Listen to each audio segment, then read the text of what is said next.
Good day, everyone. I'm Lance Ramos from BSIT3 Y1-2, and I am here to explain the part 1 of our laboratory activity number 2.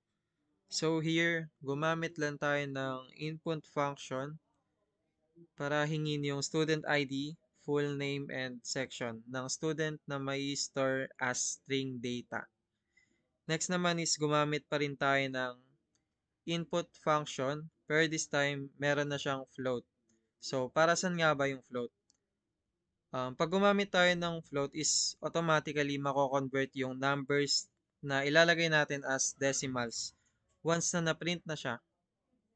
Then, next naman is i-compute lang ni average yung tatlong grade na nilagay natin. Next is yung report card.